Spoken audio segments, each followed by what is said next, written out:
vamos a ver en este video lo que es el verbo conjugado y un poquito de la aproximación de lo que es el paradigma verbal.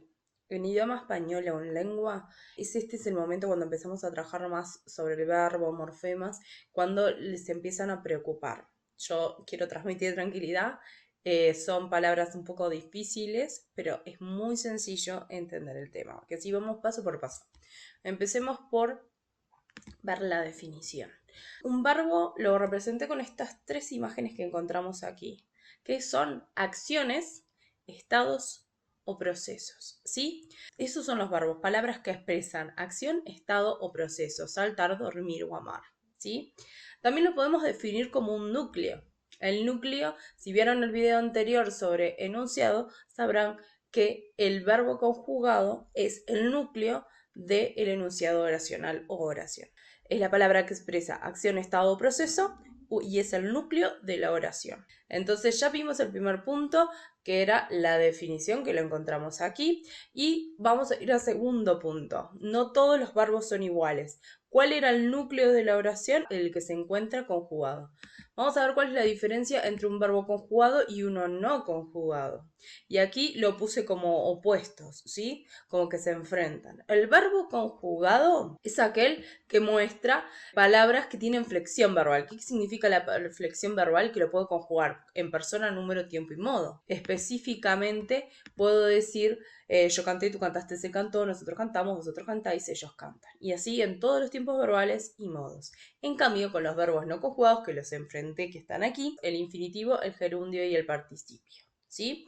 Vamos a empezar por el primero. El primero generalmente algunos profes lo llaman el padre de los demás verbos porque a partir de él se va a ir cambiando la terminación verbal para conjugarlos en otros.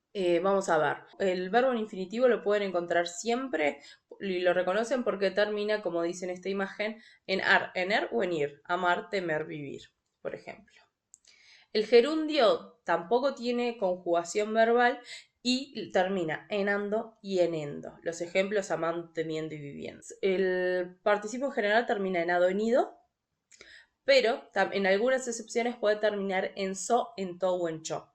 Como, y van a ver los ejemplos acá abajo, ahí se me fue, escrito, dicho e impreso, ¿sí? Por ejemplo, ya tenemos cuáles son las definiciones, tenemos también, los podemos diferenciar, ya sabemos cómo diferenciar un verbo conjugado de uno sin conjugar, y ahora vamos a ver cómo definimos, qué significa cuando los profesores decimos que hay verbos que son regulares y verbos que son irregulares. Bueno, los verbos conjugados siempre tienen dos partes. Uno que decimos que tiene información léxica, información de significado y que está unida a una información también gramatical.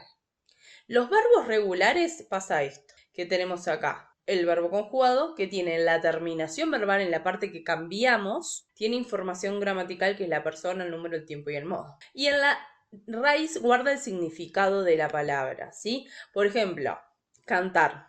Yo canté. Cant, hasta cant de la palabra, vamos a encontrar el significado de la palabra cantar. Y está en la parte cant. En la E, en canté, yo canté, van a encontrar la primera persona, yo, que en el singular, en el tiempo, pretérito perfecto simple, y en un modo indicativo. En cambio, hay otros verbos en que no podemos hacer esa división entre raíz y terminación, que se llaman verbos irregulares. Y es cuando toda la información del verbo está junta, unida, pero no la podemos diferenciar. Una parte es raíz y la otra parte es terminación. Entonces, un ejemplo es el verbo ser. Yo soy, tú eres, él es, nosotros somos, vosotros sois, ellos son. Ustedes se dan cuenta, cuando yo hago la conjugación, todos los verbos van cambiando, ¿sí? No que se mantiene nada de la raíz. ¿Eso significa que no tiene significado esa palabra? No. ¿Eso significa que no hay información gramatical? Tampoco, porque ahí tenemos. Habíamos dicho el verbo soy, entonces yo soy, primera persona, del singular, presente, modo indicativo. Tenemos todos los datos gramaticales juntos. La única diferencia es que no diferencio una raíz y una terminación. Antes de seguir avanzando, quiero darles un único detalle.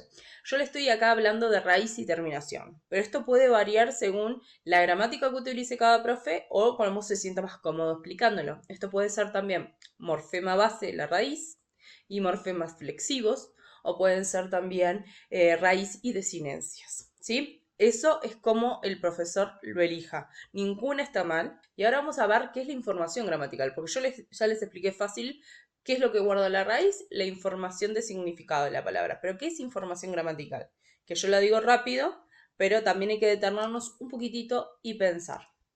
Acá tenemos, y acá los tenemos los 4. Acá representé la persona, el número, el tiempo, el modo, y también vamos a tener aquí los pronombres que lo representan. Bien, hay 3 personas gramaticales en idioma español. La primera, la segunda y la tercera persona. La primera persona se la vincula con el emisor, con el hablante, ¿sí? El yo, el que habla. O el nosotros, si fuéramos más de uno. La segunda persona se la vincula siempre al receptor, aquel que está recibiendo el mensaje o el oyente, que también se lo puede expresar así. Y a la tercera persona no es ni el emisor ni el receptor, es de lo que se habla, es de lo que se trata. Generalmente lo podríamos vincular al referente si tomamos como punto también los elementos de la comunicación. Otro de los, generalmente es la confusión más grande que se da en este tema, es que yo digo primera, segunda y tercera y ustedes piensan que yo estoy hablando de números. Pero no, los números del idioma español son singular y plural. Singular hace referencia a uno y el plural a más de uno. El singular van a ser los pronombres yo, tú, él o ella y el plural van a ser los pronombres que podemos vincular a nosotros, nosotras, vosotros y vosotras, ellos y ella. Para que quede bien claro, cuando a las profesoras les decimos, bueno, ¿qué persona y número tienen? Ustedes tienden a decir primero el pronombre que representa esto. Con este cuadrito acá que vemos de doble entrada, yo puedo saber, por ejemplo, que la primera persona del singular es el yo, que la segunda persona del plural es nosotros o nosotras. Y acá pueden ver, si este es el truco fácil, si ustedes aprenden este cuadro, van a poder decirnos a los profesores siempre en qué persona y número estamos hablando. Si saben que están hablando de un vosotros, es la segunda del plural. Si estoy hablando de un ella, es la tercera, miro acá, busco en el cuadro, ella es la tercera y miro hacia arriba, del singular. Vayan haciendo el ejercicio. Estoy con el nosotros. Llegué a nosotros. Nosotros fuimos al parque. Bueno, el profesor le dice, dime el número y la persona en la que está conjugado. Entonces dice, nosotros, primera, van al cuadro aquí, primera y plural. La única dificultad que tiene este cuadro es que saber que es un cuadro de doble entrada, que significa que hay datos por dos lados diferentes y que ustedes tienen que poder encontrar la intersección de esos datos para responder. La intersección, una, del dato de persona y del dato de número. Bueno, ahí tenemos persona y número. Después también tenemos lo que es el tiempo.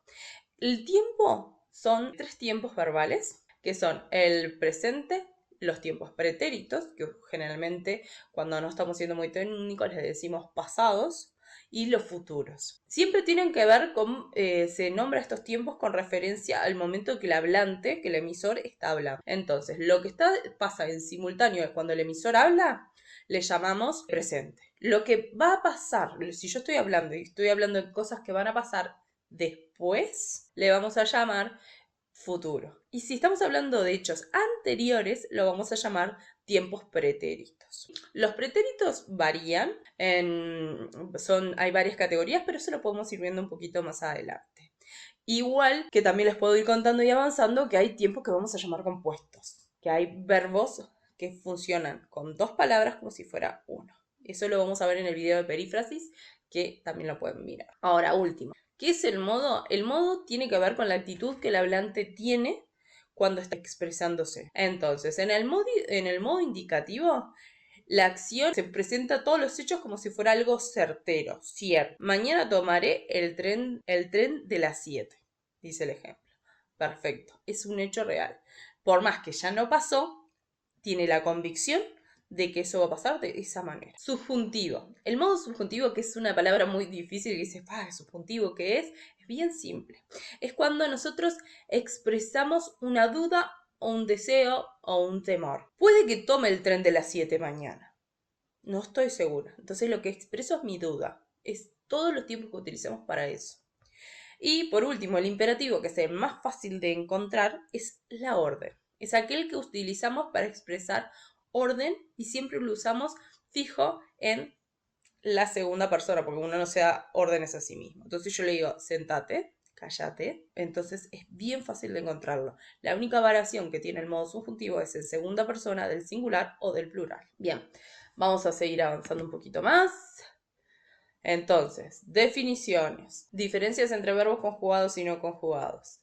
Verbos regulares y irregulares. Ya sabemos lo que es la información gramatical. Vamos a ver ahora qué es el paradigma verbal. Lo que les cuento que es bien simple. Es un cuadro grande que le proponemos los profes y que nos muestra un conjunto de conjugaciones verbales. Es un modelo. Si ustedes siempre están organizados en 3 columnas y tiene un verbo de primera conjugación, segunda conjugación y tercera conjugación. ¿A qué me refiero primera, segunda y tercera conjugación?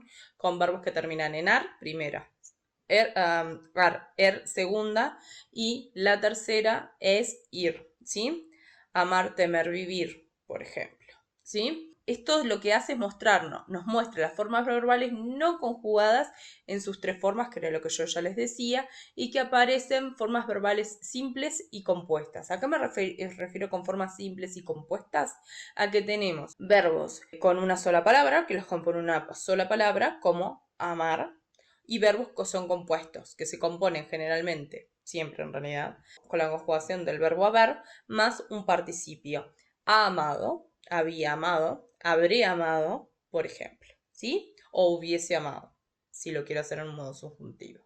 Es muy simple. Vamos a ver, aquí les muestro un modelo de paradigma verbal. En la primera página, ¿qué vamos a ver? En la primera página vemos lo que yo les decía, las formas no conjugadas del verbo y 3 columnas, amar, temer y vivir, ¿sí? Y después acá nos dice modo indicativo. Entonces vamos a ver todos los tiempos verbales que están conjugados en el modo indicativo. Entonces en modo indicativo tenemos el presente, y dentro del presente vamos a tener un ejemplo de cómo son los que terminan en ar, en er o en ir. Y acá tenemos los pronombres que representan lo que ya les habíamos visto hace un momento, la primera, la segunda y la tercera persona, ya sea en singular o plural. Después de que termina esta parte, la primera hoja tenemos estos tiempos, vamos a la segunda hoja, que también siguen. Acá vemos ejemplos de tiempos pluscuamperfecto, por ejemplo, que es un tiempo compuesto, con el había amado, había temido, había vivido, por ejemplo. Y también tienen los tiempos condicionales, que son poco conocidos, pero también están ahí. Vamos a ver la última hoja, que en la última hoja aparecen el modo subjuntivo y el imperativo.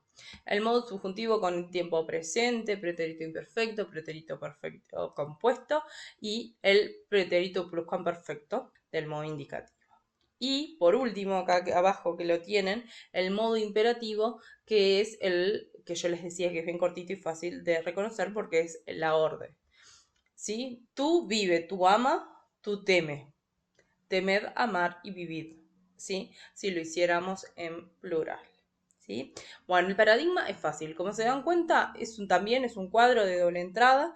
Están los pronombres de un lado y dependiendo del tiempo en el que están, van a encontrar en 3 columnas información que pueden ir viendo, ¿no? Por ejemplo, si el profesor les dice, del modo subjuntivo, busquen el pretérito pluscuamperfecto. A ver si lo vamos a hacer menos. Ahí. Modo subjuntivo. Busquen el pretérito pluscuamperfecto. Modo subjuntivo, voy a estar en modo subjuntivo. Busco el pretérito pluscuamperfecto y me dice la primera persona del plural en la tercera conjugación. Primera persona del plural es nosotros, que va a ser hubiera o hubiésemos. Y me dijo la tercera conjugación, vivido. ¿Sí? Entonces es súper simple. Entonces el paradigma no tiene más ciencia que esta, ninguna más. Que así no se preocupen. Es un modelo, es un cuadro en el cual pueden ir organizándose para analizar y saber cómo se conjuga todo. Si tienen una duda, siempre vayan al paradigma verbal. Bueno, y ahora una parte que a mí siempre me gusta dejar, que son ejercicios o tareas para hacer. Acá voy a dejar 3 tareas. En la primera, con el signo, tienen un Kahoot que pueden entrar a mi página y hacerlo. Sí, va a ser muy divertido. Entran acá al Kiss, donde dice Kiss. Y está cargando. Y se ponen a jugar desde aquí. ¿Sí? Lo pueden hacer con los compañeros. Vayan al modo clásico o en clase para jugar. está cargando, les va a marcar un código que cada uno de su celular va a poner ese código y va a poder jugar. La misma la actividad les va a ir diciendo, les va a ir mostrando las respuestas correctas o incorrectas. Después, acá tienen otra actividad que es una sopa de letras. Miren, vamos a entrar. Entonces le dice, elijo un color, agarro el lápiz, elijo un color y me dice participio del verbo amar. Lo primero que tienen que saber cuál es el participio. Los participios dijimos que terminaban en ado, en ido. Entonces acá va a ser amado. Tienen que encontrar aquí, ir marcando con el lápiz. Yo no les voy a dar las respuestas ahora. Y tienen que buscar, por ejemplo, amado. Busquen amado, a ver si dónde está, y la van marcando y lo van sabiendo. Si tienen alguna duda o comentario, también me pueden escribir y lo resolvemos juntos y les paso la solución. También nos queda el último ejercicio, que este es más básico, que lo pueden imprimir o buscar básicamente, y tienen ejercicio o copiar, ¿sí? En donde se les plantea un texto y se les pide que coloquen el verbo en el lugar correcto, según el orden correcto, y conjugados en correcto según para que el texto tenga sentido. Si entran a este ejercicio, van a poder encontrar varias hojas. Hay 3 hojas de ejercicios muy simples. Bueno, espero que les haya servido el video, que sigan, que se suscriban al canal, que me dejen sus comentarios y dudas y que para mí va a ser un placer contestarles. Si sos profe y querés el material base de esta presentación o los ejercicios, te dejo los links para que puedas utilizarlos y adaptarlos a tu clase. Gracias.